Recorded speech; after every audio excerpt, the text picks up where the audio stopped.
What's up, guys? I'm Matt Rasinger. And I'm Will King. And where are we today, Will? We're touring over 100 3D printed houses here at Wolf Ranch. Holy cow, this is pretty cool. We were here before checking out these walls getting printed, and now they actually have a finished model home. We're gonna go meet my buddy Connor and get all the details. And believe it or not, in the 6 months we've been here, a bunch has changed. 3D printed homes, let's get going.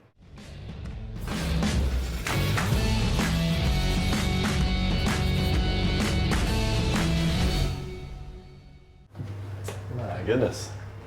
Isn't this wild? Have you ever seen one of these before? No, this is incredible. What is this? It's just all concrete. So this is so 3D crazy. printed concrete. It's got that really cool look, very iconic, no pun intended. And then this one's a model home, so it's been fully painted. There he is. What's up, Connor? Hey, Matt. Hey, Good to see you. Last time I saw you, this was a little rougher, and it's looking like a real home now. We've got some lipstick on it, don't we? It looks nice. Hey, It's finished. Hey man, how's it what's going? up, Will? Good to see you. Will's a builder down in Alabama who Awesome. shoots videos for me on buildshownetwork.com. Awesome. He's never seen one of these. He's seen my videos, so I thought, let's give him a tour of your model on. while it's available. I'd love to show you around, and maybe you can teach me some stuff as well. Well, mine's blown already, so you're already Great. teaching me. Cool. Let's go. Let's So do it. catch us up to Yeah. speed. This is your wall system, but Lennar is actually the builder in this community, right? Yeah, Lennar is the GC on this project. We're collaborating with them and the Bjarke Ingels group to design and build these homes. And so it's been such a collaborative and great process. Lennar bringing so much experience to the table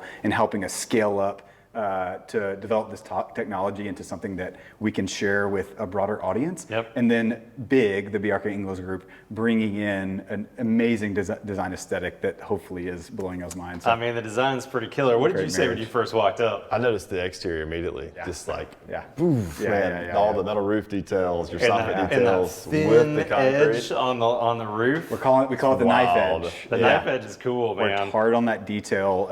It creates a really, really sharp aesthetic, but also is really good against the weather. So we're really proud of that one. Yeah. Now you guys are the concrete guys, though. So this was printed with you call it lavacrete. Yeah, I'm going to correct you. It's not concrete. It's lavacrete. It's lavacrete, which is closer to a grout. So it has a sandy Okay. aggregate, small aggregates. Our slabs obviously they are concrete, have kind of larger rocks in them. And Gotcha. so we print with something more akin to a grout. Okay, gotcha. But pretty high PSI, obviously. Yep, yep. And when it comes to Lennar's normal houses that are wood framed, I mean, I would have to think you're 3 or 4 times more structurally rigid and probably even much more overall efficient than what code dictates, right? Yeah, that's what we're hoping to bring to the table, right? With kind of the same cost, more resiliency over time, more better thermal performance, better structural performance, and that's kind of where we're trending is in kind of all those categories, roughly 3 times higher performing for roughly the same cost. So we're proud. We want to continue that trend. We want to get stronger, and we want to perform better thermally, and we want to continue to reduce our cost over time. Yeah. Yeah. So for Will, who's not been here, let me explain this and you tell me if I'm wrong. Okay. Correct me if I lie here. This is great. Your walls have, if this is an exterior wall, an inner wall and an outer wall. And they don't touch each other, except maybe they get close to touching where you have window and door locations. They are right? separated there. They're separated there we're too. proud but of you have, that. You have a little wood buck in Wood there, buck, maybe. yes. So you can set kind of standard flanged windows. But then you fill, you don't, but Lennar fills the cavity with open cell spray foam that's been poured in. Is that correct? Icon does do that portion that's in our scope. you do that, okay. Yeah, and so we kind of collaborated through the entire finish out. You can imagine for cabinet makers and countertop people and electricians, this is all very new. So we're really involved. It's been, again, a great collaboration. So we almost consult with Lennar kind of throughout the process. But just to kind of wrap up what you're talking about, we have a 4-inch air gap in the middle that we use for rough-ins, plumbing, electrical. We can get into that. This is the first project where we're fully including electrical and plumbing in all of the walls. Oh, wow. So that's a good innovation for us. And then after that's all done and the roof is dried in, we spray in open cell foam that's moisture resistant, typically used for CMU construction. It's kind of a similar application. And that's how we get that high R value is by using that insulation in the air cavity. Connor, I don't think that is a fair comparison between this house and a standard, let's say, stick frame house that's 2x4 or 2x6 construction. Because every 16 inches, you've got a stud that's maybe R4, and then in the cavity you've got R15 maybe with 4 inches of open cell spray foam. Right. But here you've got that continuous wall, and when that interior wall gets cold, gets the temperature, it wants to stay there. You got some thermal mass here, right? That's you're speaking to a real benefit of the technology. We're using an air gap, kind of like traditional construction, but also can kind of glean the benefits of a thermal mass wall. Just like you said, kind of during the day, that exterior wall is slowly intaking heat, and then overnight it has the opportunity to shed that. So you get a nice even kind of thermal performance. Yeah. And then, like you said, we've worked hard to thermally break the wall system.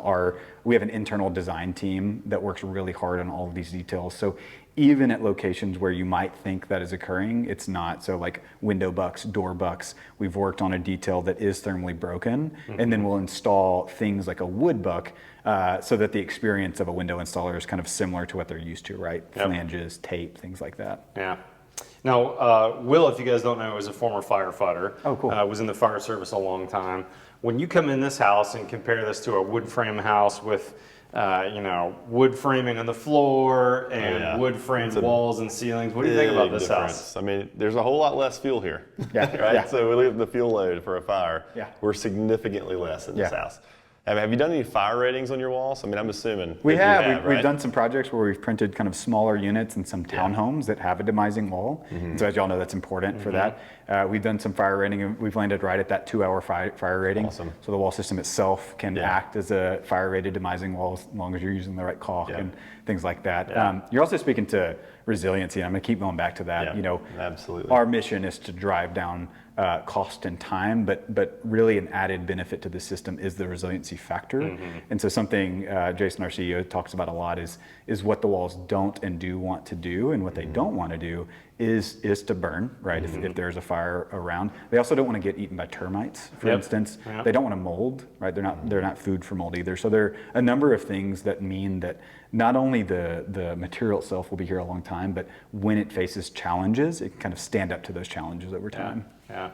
And even the outside, like with all the wildfires we've had recently, Yeah. this immediately stands out to me because we can talk about the inside fire lit all day long, but we're not going to catch fire on the outside. It's going to be much harder for fire to spread You house got to a house. metal soffit, Exactly. metal roof, Metal and roof. concrete walls. Not a lot to catch on there. Not a lot to catch on. Yeah, and that's top of mind for me, guys, right? I mean, obviously we're all aware of what's happening in Hawaii, California, Canada. Right. There is literally a wildfire 5-minute drive away from my home in Austin, Texas right now. I mean, you know this, up in Cedar Park, Matt. And so as temperatures grow globally, this is something that we're hyper aware of, and we want to be a part of the solution, not part of the problem. So we hope to be able to bring more resiliency, because when you think about the cost of a home, we often think about the upfront cost, but we often forget to talk about the life cycle cost, right? How much does it take to replace that home over time? And so we hope that most of these components kind of last longer than a traditional build.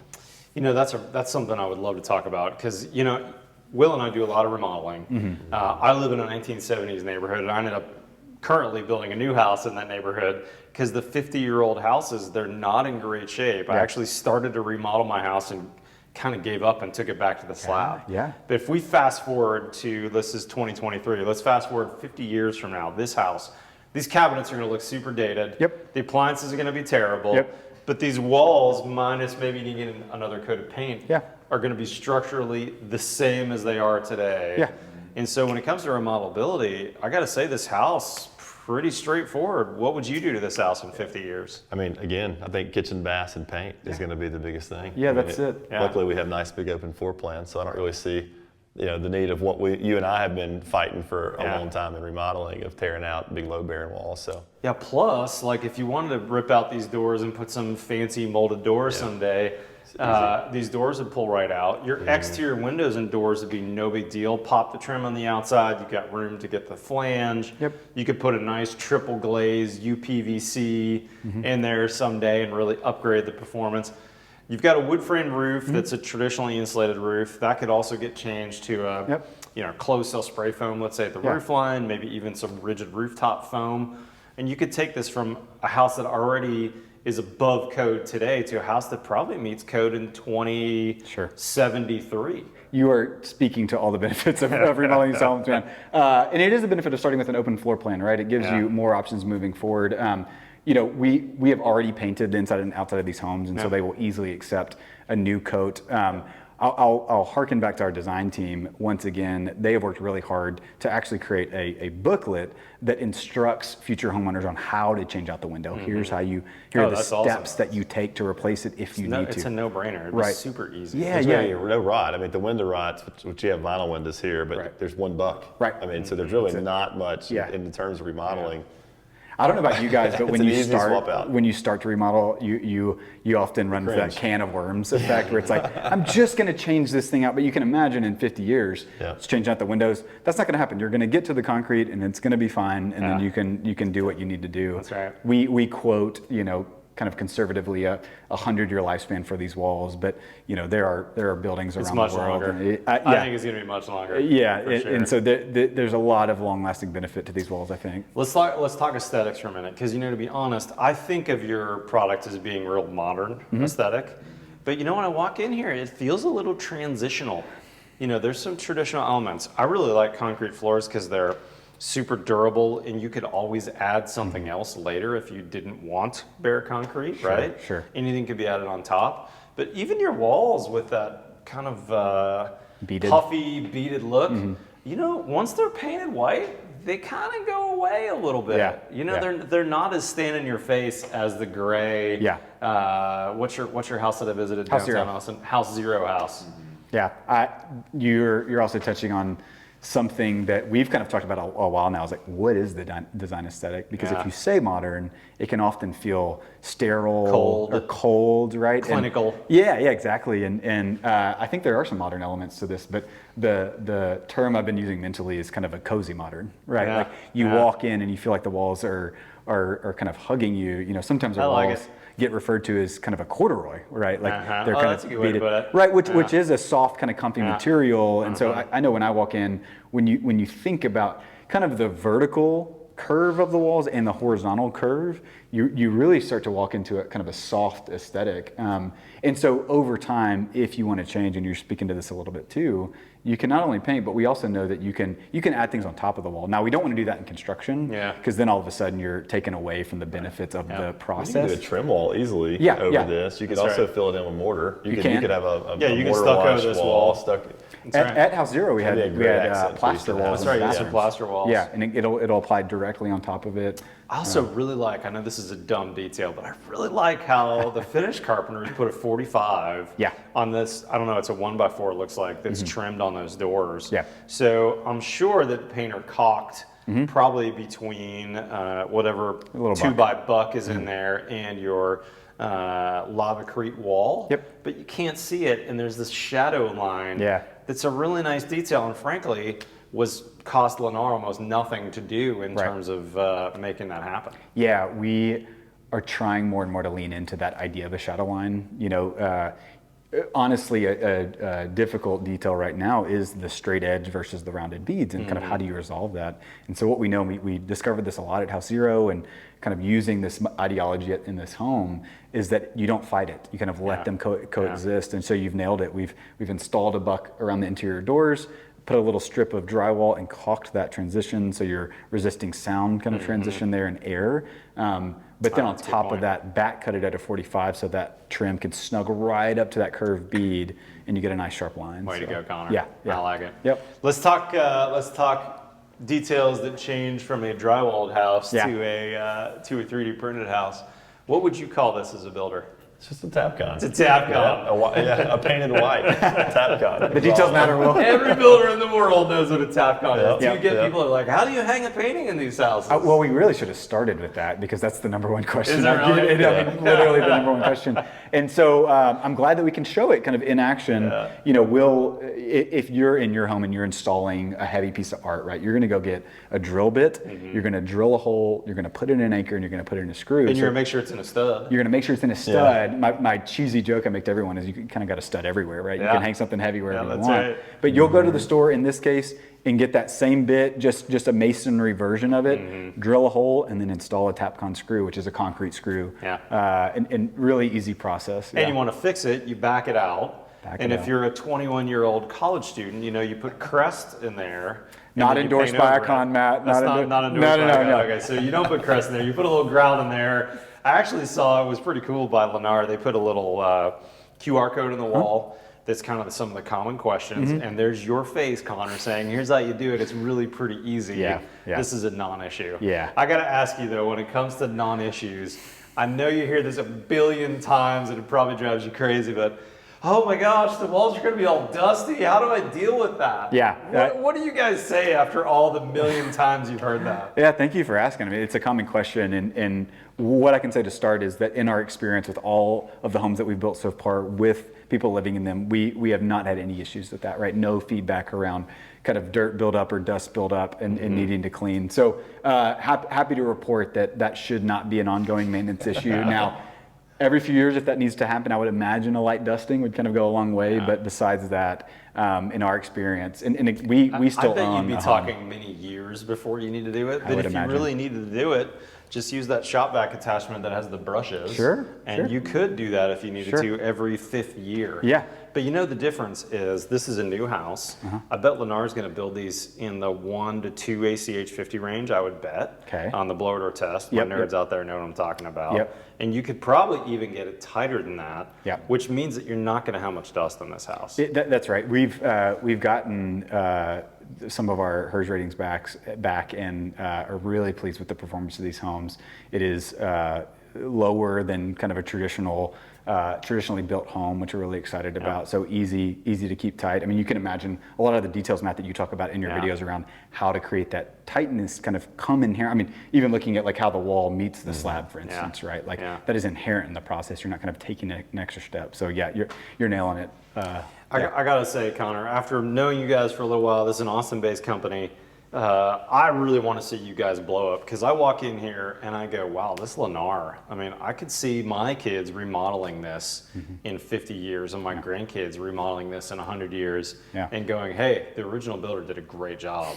Congratulations. Well, thanks. This really elevates the game when it comes to durability, resilience, remodelability. I'm real impressed. Thank you so That being said, this guy's never seen the printer. And I think you told me there's some updates on the printing process. Could we see something under construction? We're so excited to show that off, man. Let's go look at it. All right, we'll see y'all out there. Okay.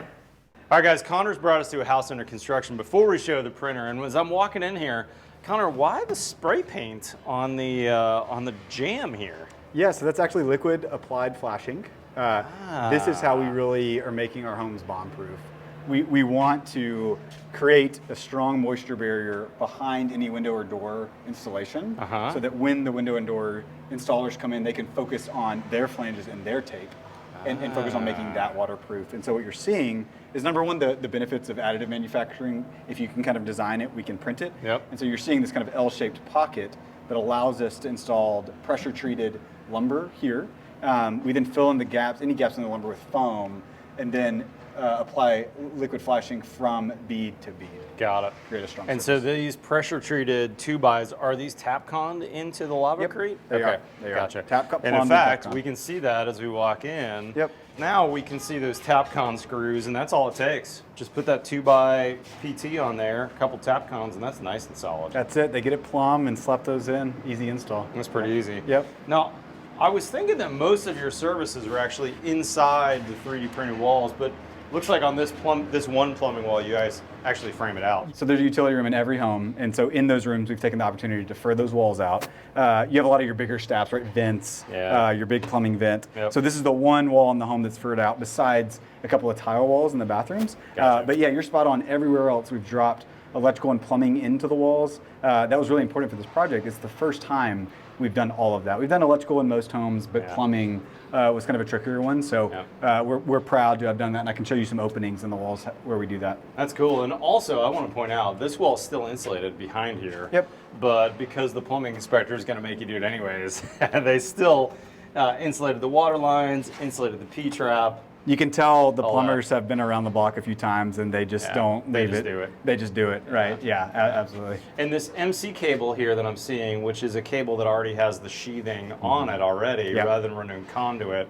This is the same that they're using inside the walls, right? They are. This is the wire they're using inside the wall. It was in this jurisdiction, what kind of easily passed code, right, to use MC in a masonry wall. Our design team is doing a lot of good research around right now around potentially using Romex.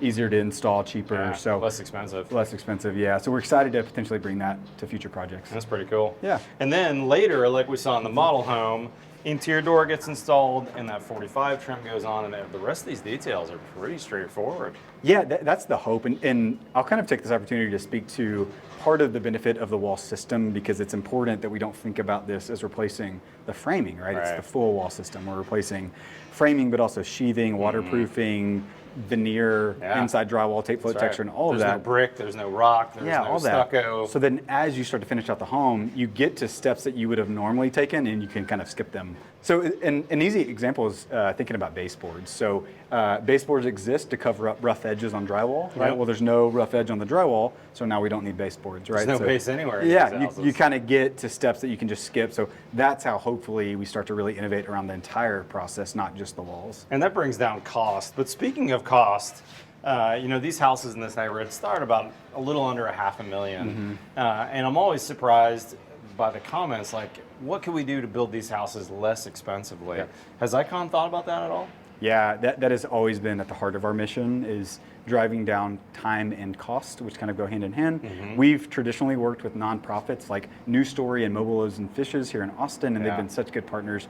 Recently, we've done something really exciting, which is open up a global design competition to design homes that we can build for less than $99,000. Wow. And so that was recently Like announced. overall cost for the house? Overall cost for the house less than to your point, these homes are comparable to the area, but you still need to be in kind of middle to upper middle class. And so we really want to increase the potential buyers of these homes. And so there is a $1 million prize for that competition, and we're already committed to building some of those homes in neighborhoods in Austin and other cities around the U.S. to get more affordable housing out there. That's pretty cool, man. Yeah. You mentioned cycle time. I heard there's something new on that. Let's go check out the printer and we'll talk cycle time. Let's go look. All right, now this is where the money shot is right here. The printer going in the background. But I got to tell you, Connor, it's 103 right now in Austin, Texas. Yep. How in the heck do you pour concrete at 103? Yeah, you know, we've made some upgrades recently to allow us to do that. You'll notice the printers used to be gray, so anyone with a sharp eye may see that. We have rolled out an aesthetic upgrade to the printers along with some hardware and software upgrades. Oh, very we kind of have a cool. stormtrooper vibe going. I like the stormtrooper look. That is good. The white printers reflect a lot more of that heat, that sunlight, really? and so it keeps That the makes inside sense. of the machine a little cooler. A little cooler. Yeah. Even 5 degrees makes a difference, probably. Big difference, that's right. With electronics and with all that Oh yeah. cement flowing through that nozzle to the end. Yeah. Now, I don't know this for sure, but it seems to me like this machine is actually faster on a bead than when I was here last time. Is that true? Is there anything to You're that? speaking to the upgrades, man. We can print faster now. We print beads that are more consistent, and so this is all leading just to a better product, which we're really excited about. We will continue to make those strides. We have an amazing team of engineers at ICON who are constantly developing new upgrades to our suite. Yeah, you guys are always doing that. So what's printing time now? We're at a 2,000 square foot house. How long does it take you to print this thing from the time you start on this bare slab until you're ready for the framer to come work on the roof? Yeah, Matt, at the beginning of this neighborhood, we were averaging about a month kind of print time for this project. Now we're at roughly 2 weeks and trending Holy downwards. cow, So that's awesome. About a 50% reduction That's since fast. the beginning of this project. So how much faster is the machine running now than your first model? It's about 30% faster. 30%. Yeah. So it's a good bit faster. We're really excited about these upgrades. And when I say 2 weeks, this is important, Matt. I kind of want to get into what we're replacing from traditional construction, right? Yeah. That's important context here. So I'm going to take a moment to say that, we're not just replacing the framing, we're replacing the sheathing on the outside, waterproofing, any veneer, so brick or stucco, and then the drywall on the inside, and the tape float and texture. So when you think about me talking about 2 week timeline, it's all of those scopes kind of coming in and out. Because it's easy to look at it and say, well, if we're going to frame this house, my framers can throw up exterior walls, interior walls on a 2,000 square foot slab house in 3 days. 2 days, yeah. But it's not that. That's right. It's not just framing it. You're doing so much more in right. that 1 6-day cycle time. Yeah, that that's exterior Really and impressive. interior finish both replacing with this, I think really speaks to me as a builder. Yeah, absolutely. And not only that, but you're changing out gypsum drywall on the inside that has a paper facing with this grout lavacrete, which is way more balmer. That's it. And on the outside, in effect, it kind of feels like a modified stucco finish. Yeah, right? that's it. It's masonry like a application. more textured masonry and Yep. textured stucco. Yeah, and so you're speaking to that resiliency over time, right? I really like that. And not only the resiliency, but you talk about the benefits of it from a building perspective. You know, we've kind of consolidated and simplified the materials that go into the supply chain, so there's some benefit there, but also have simplified the coordination, right? Which for a project manager, for general contractors, is kind of the secret sauce for us, right? It's like, how well can you get trades in and out? And when you're only doing that with one trade instead of 4 or 5, there's a lot of benefits there. That's a big deal. Yeah. As you walk around, this is your first time saying this. What's the couple questions that come to mind, or what have we not talked about that? Well, I mean, I think the resiliency still just speaks to me. That's my biggest takeaway of today, is just how strong this construction is, how fire resistant, wind resistant. But I have noticed, while we're talking about the details of these walls, what's the clips I'm seeing? These little stainless steel looking ties. What's the kind of what's U-shaped? What's the purpose of that? I mean, obviously it's some type of strengthening tie in the wall, but how many of those are you using? Tell me the background of that. Yeah, we have 3 major types of reinforcement in the wall, all steel. So I'll start with vertical. We print cores in the wall. Okay. We have a double bead, and that one of those beads pops out and makes this little pocket. And so we epoxy that steel into the slab and then go up through the roof and grout that in. So that gives us a lot of strength really there. tied there. Yeah. In the beads, we also apply 2 other different types. So some steel that is along the bead and it's continuous, so we use laps there just like you would kind of in your slab. And then what you're referring to, Will, are the cross ties. Okay. So these are stainless steel ties that connect the veneer bead to the structural bead. I see. So that the wall system is strong as a unit, right? Not gotcha. individual pieces. And when we're done building that, that's when you get your kind of bomber-proof, strong wall system. Wow. Well, that definitely makes for a strong system. Yeah. I'll say I'm thoroughly impressed with the man. overall Yeah. vibe here and everything that I'm for sure. seeing. So I look forward to, I guess, seeing this neighborhood complete. Yeah, it coming soon. Connor, really appreciate the tour, Absolutely. man. How can people find out more either about this neighborhood or about ICON? Yeah, go to iconbuild.com and you can see a lot about this neighborhood. You can see a lot about our past projects, upcoming projects. We have a new initiative called Initiative 99, a global competition. Yeah, you mentioned that earlier. Yeah, so that you'll find details about that at our website. I'll put a link in the description for all those, by the a way. lot of exciting stuff going on. Man, really appreciate it, Connor. Absolutely. Will, thanks for joining me for a fun tour, man. Yeah. If you guys don't know Will, go check out Will's videos on buildshownetwork.com. I'll put links to all that below. And if you're not currently a subscriber, hit that subscribe button below. You know, we've got new content every Tuesday and every Friday. Follow us on TikTok or Instagram. Otherwise, we'll see you next time. Help me out, Connor. The Build Show.